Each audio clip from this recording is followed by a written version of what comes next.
क्या होगा अगर लूसीफर, सुपरमैन और थानोस के बीच में फाइट हो जाए तो कौन जीतेगा? और इन तीनों में से सबसे पावरफुल कैरेक्टर कौन है? डीसी का most powerful super hero Superman, mad titan Thanos या king of hell Lucifer morning star? तो ये वीडियो बहुत ही इंटरेस्टिंग होने वाली है, इसलिए इसे बिल्कुल भी स्किप मत करना और एंड तक जरूर देखना ताकि तुम कुछ भी मिस ना करो। तो लूसीफर, सुपरमैन और थानोस तीनों अपनी सुपर पावरफुल और सुपर डिस्ट्रक्टिव स्टैंड की वजह से मोस्ट पावरफुल कैरेक्टर्स में से एक है और बहुत ही कम ऐसे कैरेक्टर्स हैं जो एक्चुअली उन्हें हरा पाए हैं। तो सबसे पहले बात कर लेते हैं लूसीफर वर्सेस सुपरमैन की और जानने की कोशिश करते हैं कि इन दोनों में से ज्यादा पावरफुल कौन है। बात करें लूसीफर की तो लूसीफर का पूरा नाम लूसीफर मॉर्निंग स्टार है, जो कि गॉड की फर्स्ट और ग्रेटेस्ट क्रिएशन है, इसलिए वो मोस्ट पावरफुल एंजल है और गॉड ने उसे ऑलमोस्ट परफेक्ट बनाया था। लूसीफर स्टार्टिंग में एक एंजल ही था, इसलिए वो स्टार्टिंग में हेवन में ही रहता था, पर बाद में उसे गॉड ने वहां से निकाल दिया और हेल का रूलर बन गया, जिसके बाद वो बना किंग ऑफ हेल और यहीं से उसको उसके सैटर्न और डेविल जैसे नाम मिले। लूसीफर गॉड की फर्स्ट क्रिएशन था, इसलिए वो मोस्ट पावरफुल एंजल है और उसके पास बहुत सारी गॉडली पावर्स थी,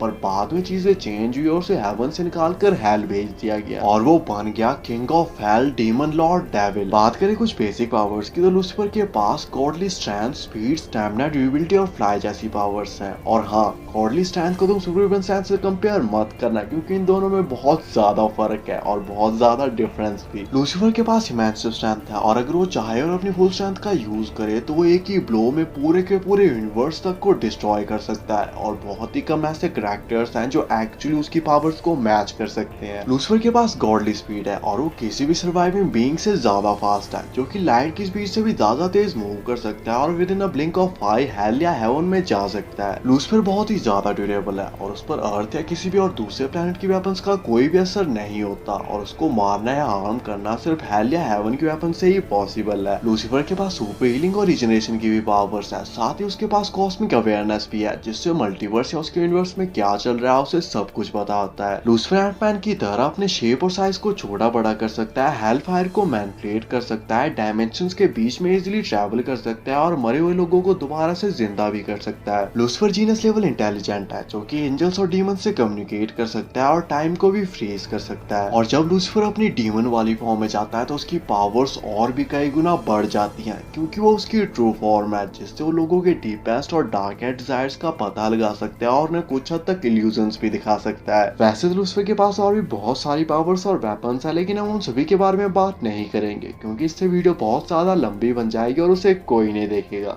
इसलिए फिलहाल के लिए इतनी बहुत है। तो ये थी लूसीफर की पावर्स और लूसीफर की पावर्स को अच्छे से जान लेने के बाद अब बात करते हैं सुपरमैन की और जानने की कोशिश करते हैं कि आखिर सुपरमैन कितना पावरफुल है। तो सुपरमैन डीसी यूनिवर्स का मोस्ट पावरफुल सुपर हीरो है, जो कि क्रिप्टॉन नाम के एक प्लैनेट से आया है, लेकिन जब क्रिप्टॉन डिस्ट्रॉय होने वाला होता है तो उसके फादर उसे धरती पर भेज देते हैं ताकि वो जिंदा रहकर सरवाइव कर सके। बात करें कुछ पावर्स की तो सुपरमैन के पास Superman strength, speed, stamina, durability, fly और हीट विजन जैसी पावर्स है। सुपरमैन बहुत ही ज्यादा पावरफुल है, जिसकी एज बहुत ही स्लोली बढ़ रही है और एज के साथ उसकी पावर्स और भी बढ़ती जा रही हैं। सुपरमैन बहुत ही ज्यादा फास्ट है, जो कि साउंड की स्पीड से मूव कर सकता है और ऑलमोस्ट फ्लैश के बराबर ही फास्ट है, जिसे हम जस्टिस लीग में देख भी चुके हैं। इसके अलावा सुपरमैन अपनी आंखों से बहुत ही डेंजरस लेजर लाइट छोड़ सकता है, चीजों के आर पार देख सकता है और बहुत दूर से आ रही आवाज को भी क्लियरली सुन सकता है। सुपरमैन स्पेस में विदाउट ऑक्सीजन सांस ले सकता है और सुपर ब्रेथ को भी यूज कर सकता है, जिसका यूज करके वो किसी भी चीज को बर्फ में बदल सकता है और उसे आसानी से तोड़ सकता है। सुपरमैन इतना ज्यादा ड्यूरेबल है कि वो सन के कोर की गर्मी को सर्वाइव कर सकता है और बड़े से बड़ा न्यूक्लियर बॉम्ब का ब्लास्ट भी उसका कुछ नहीं बिगाड़ सकता। तो ये थी सुपरमैन की पावर्स और सुपरमैन और लूसीफर की पावर्स को अच्छे से जान लेने के बाद अब बात कर लेते हैं फाइट कंपैरिजन की और जानने की कोशिश करते हैं कि इन दोनों में से ज्यादा पावरफुल कौन है और क्या सुपरमैन लूसीफर को हरा सकता है। तो सुपरमैन बहुत ही पावरफुल कैरेक्टर है, जो कि सन की एनर्जी का यूज करता है अपनी पावर्स को बढ़ाने के लिए, बिल्कुल हमारे इंडिया के जादू की तरह। पर हमारे जादू को अपनी पावर्स को यूज करने के लिए धूप की जरूरत होती है, जबकि सुपरमैन के अंदर शायद से एक बहुत ही बड़ी और बहुत पावरफुल बैटरी है, जो कि एक बार चार्ज हो जाने के बाद सुपरमैन को रात को भी ना पावर सप्लाई करती है और सुपरमैन फुल एनर्जी के साथ फाइट कर सकता है। सुपरमैन बहुत ही पावरफुल कैरेक्टर है, पर ये डिपेंड करता है कि ये फाइट कहाँ पर हो रही है, क्योंकि अगर ये फाइट 500 या 600 सालों तक चलती रहे या बहुत ही ज्यादा लंबी जाए तो एक टाइम के बाद अगर वहां पर सनलाइट नहीं है तो सुपरमैन बहुत ही ज्यादा वीक हो जाएगा। जबकि लूसीफर के पास कोई भी सौर पैनल्स नहीं है जिससे वो सन की एनर्जी को अब्सॉर्ब कर सके और ना ही वो सन के सरफेस या सन के कोर में जाएगा फाइट करने के लिए, इसलिए अगर ये फाइट थोड़ी लंबी चलती है तो एंड में सुपरमैन बहुत ही ज्यादा वीक हो जाएगा। जबकि हजारों सालों बाद भी लूसीफर अपनी फुल स्ट्रेंथ के साथ वैसे का वैसा ही फाइट करता रहेगा। सुपरमैन के पास इमेंसिव सुपरमैन स्ट्रेंथ और पावर्स हैं, जबकि दूसरी तरफ लूसीफर के पास गॉडली स्ट्रेंथ और गॉडली पावर्स हैं। इसलिए स्ट्रेंथ और पावर्स के मामले में लूसीफर सुपरमैन से ज्यादा पावरफुल है। सुपरमैन बहुत ही ज्यादा पावरफुल है और वो अपने एक ही अटैक में पूरे के पूरे प्लैनेट्स तक को डिस्ट्रॉय कर सकता है, जबकि लूसीफर अगर अपनी फुल पावर्स का यूज करता है तो वो पूरे के पूरे यूनिवर्स को एक ही ब्लो में डिस्ट्रॉय कर सकता है। सुपरमैन अपनी आंखों से लेजर बीम्स छोड़ सकता है जो कि किसी को भी इजीली मार सकती हैं, पर लूसीफर के आगे उसकी लेजर बीम्स भी किसी काम नहीं आएंगी और लूसीफर को मारना या हार्म करना एक्चुअली हेल या हेवन की वेपन से ही पॉसिबल है। वैसे तो लूसीफर सुपरमैन की सोल को भी कंट्रोल या मैनिपुलेट कर सकता है, पर अगर वो ऐसा नहीं करता तो सुपरमैन बहुत ज्यादा ड्यूरेबल है और वो लूसीफर के मोस्ट पावरफुल अटैक जो कि पूरे के पूरे यूनिवर्स तक को डिस्ट्रॉय कर सकते हैं उससे भी सर्वाइव कर सकता है। पर अगर वो जिंदा बच भी जाता है तो अगला सवाल आता है कब तक, क्योंकि लूसीफर की कोई सुपर पावर नहीं है जिसको सिर्फ दिन में एक बार यूज कर सके। लूसीफर ऐसा दिन में 1000 बार कर सकता है और वो हजारों यूनिवर्सेस को डिस्ट्रॉय भी कर सकता है, जिसको सुपरमैन कभी भी सर्वाइव नहीं कर पाएगा। पर चलो मान लेते हैं कि सुपरमैन बहुत ही ज्यादा ड्यूरेबल है और वो इन सबको सर्वाइव कर लेता है और अगर 1000 यूनिवर्सेस भी डिस्ट्रॉय हो जाएंगे वो इसे भी सर्वाइव कर लेगा, पर फिर भी कम से कम वो बेहोश या नॉकआउट तो हो ही जाएगा। इसलिए चलो मान लेते हैं कि स्टार्टिंग के 2-3 यूनिवर्स डिस्ट्रॉय होने तक सुपरमैन पर इसका कोई भी असर नहीं पड़ा और वो फुल स्ट्रेंथ के साथ फाइट कर रहा है। लेकिन जब ये नंबर 400-500 यूनिवर्स तक जाएगा तो लूसीफर मरेगा नहीं तो कम से कम बेहोश तो हो ही जाएगा, जिससे लूसीफर इस फाइट का एक विनर होगा और सुपरमैन ना ही लूसीफर को हरा सकता है ना ही उसे मार सकता है, जबकि लूसीफर सुपरमैन को मार भी सकता है और उसे हरा भी सकता है। इसलिए लूसीफर इस फाइट का एक अल्टीमेट विनर होगा और फाइट में चाहे जो भी हो इन द एंड जीतेगा लूसीफर ही। तो बात करते हैं लूसीफर वर्सेस थैनोस की और जानने की कोशिश करते हैं कि इन दोनों में से ज्यादा पावरफुल कौन है। बात करें थैनोस की तो थैनोस एक मैड टाइटन है जिसके पास Superman strength, speed, stamina, durability, reflexes और इमॉर्टैलिटी जैसी पावर्स हैं। मतलब वो फाइट के दौरान तो मर सकता है पर एजिंग के थ्रू बूढ़ा होकर वो कभी नहीं मर सकता। साथ ही उसके पास एक्सीलरेटेड हीलिंग भी है जिससे उसके वॉन्ड बहुत ही जल्दी हील होते हैं, जो कि एक अल्टीमेट किलिंग मशीन है और उसने लाखों प्लैनेट्स के करोड़ों लोगों को मारकर उन्हें कॉन्कर किया है, वो भी बिना किसी इन्फिनिटी स्टोन के। और अगर उसे इन्फिनिटी स्टोन्स भी मिल जाए तो उसकी पावर्स कई हजार गुना तक बढ़ जाती हैं, जिससे वो पूरे के पूरे यूनिवर्स को एक ही सेकंड में डिस्ट्रॉय करके नए यूनिवर्स को भी क्रिएट कर सकता है, जो कि वो एंड गेम में करने भी वाला था, क्योंकि वो समझ चुका था कि इंसान सिर्फ पुरानी बातों को लेकर रोता है और अपने जख्मों को चाटता रहता है और कभी भी आगे बढ़कर डेवलप नहीं हो सकता और ना ही डेवलप होना डिजर्व करता है। इसलिए बेस्ट आइडिया था सभी को मारकर एक नया यूनिवर्स क्रिएट करना और फिर वहाँ का गॉड बन जाना और वहाँ पर सभी चीजों को अपने हिसाब से परफेक्टली बैलेंस करना, जो कि वो कर भी सकता था क्योंकि ऑब्वियसली गॉड की बात को कौन ही टालेगा। इसके अलावा Thanos hand to hand combat का मास्टर था और उसकी फाइटिंग स्किल्स और स्ट्रेंथ को आप एंड गेम में देख ही सकते हो। तो ये थी थैनोस की पावर्स और थैनोस और लूसीफर की पावर्स को अच्छे से जान लेने के बाद अब बात कर लेते हैं फाइट कंपैरिजन की और जानने की कोशिश करते हैं कि इन दोनों में से ज्यादा पावरफुल कौन है और क्या थैनोस लूसीफर को हरा सकता है। तो सबसे पहले बात कर लेते हैं बिना इन्फिनिटी स्टोन्स वाले थैनोस की। तो थैनोस बहुत ही पावरफुल कैरेक्टर है और आप उसकी फाइटिंग एक्सपीरियंस, स्ट्रेंथ, स्टैमिना और पावर को एंड गेम में देख ही सकते हो, जब वो सभी एवेंजर से अकेला फाइट कर रहा था और कोई एवेंजर उसके सामने खड़ा भी नहीं हो पा रहा था। थैनोस पावरफुल तो बहुत है पर पावर्स के मामले में लूसीफर थैनोस से बहुत आगे है। जहाँ पे लूसीफर अपने एक ही ब्लो से पूरे के पूरे यूनिवर्स तक को डिस्ट्रॉय कर सकता है, वहाँ पर थैनोस के लिए अपनी स्वॉर्ड से एक प्लैनेट तक को डिस्ट्रॉय करना भी बहुत मुश्किल काम है। थैनोस के पास सुपरमैन स्ट्रेंथ और पावर्स हैं, जबकि लूसीफर के पास गॉडली स्ट्रेंथ और गॉडली पावर्स हैं। इसलिए पावर्स के मामले में लूसीफर थैनोस से कई गुना ज्यादा पावरफुल है। लूसीफर को मारना या हार्म करना सिर्फ हेल या हेवन की वेपन से ही पॉसिबल है, इसलिए थैनोस की स्वॉर्ड या किसी भी और वेपन का लूसीफर पर कोई भी असर नहीं होगा। थैनोस बहुत ज्यादा ड्यूरेबल है पर उसके लिए लूसीफर के मोस्ट पावरफुल अटैक जिससे वो पूरे के पूरे यूनिवर्स तक को डिस्ट्रॉय करता है, उसको सर्वाइव करना बहुत ही ज्यादा मुश्किल होगा। या तुम एक तरह से बोल सकते हो कि थैनोस का उसको सर्वाइव करना ऑलमोस्ट इम्पॉसिबल है। थैनोस बहुत ही पावरफुल क्रीचर है और पावर के मामले में ऑलमोस्ट हल्क के बराबर ही पावरफुल है, जबकि लूसीफर गॉड की फर्स्ट क्रिएशन थी और वो ऑलमोस्ट गॉड के बराबर ही पावरफुल है। इसलिए थैनोस का लूसीफर की पावर्स को मैच करना ऑलमोस्ट इम्पॉसिबल है और लूसीफर थैनोस की सोल को कंट्रोल, मैनिपुलेट, डिस्ट्रॉय या हेल में ट्रैप भी कर सकता है। इसलिए अगर थैनोस के पास इन्फिनिटी स्टोन्स ना हो तो लूसीफर इस फाइट का एक अल्टीमेट विनर होगा। पर क्या हो अगर थैनोस को सभी 6 इन्फिनिटी स्टोन्स भी दे दिए जाए,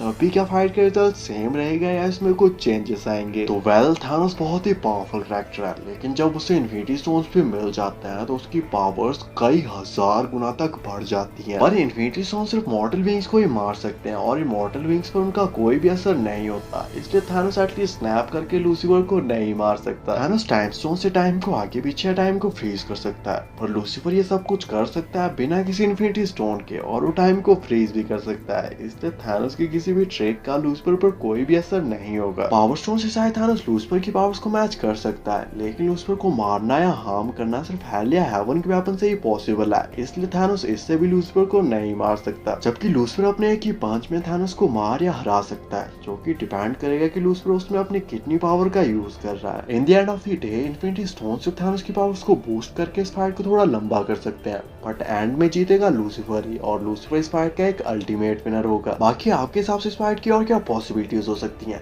क्या होगा अगर लूसीफर को ये सभी इन्फिनिटी स्टोन्स दे दिए जाएं, और मार्वल या डीसी का ऐसा कौन सा कैरेक्टर है जो लूसीफर को हरा सकता है? कमेंट करके जरूर बताना। ऐसी अमेजिंग वीडियोस के लिए चैनल को सब्सक्राइब कर देना एंड थैंक्स फॉर वॉचिंग।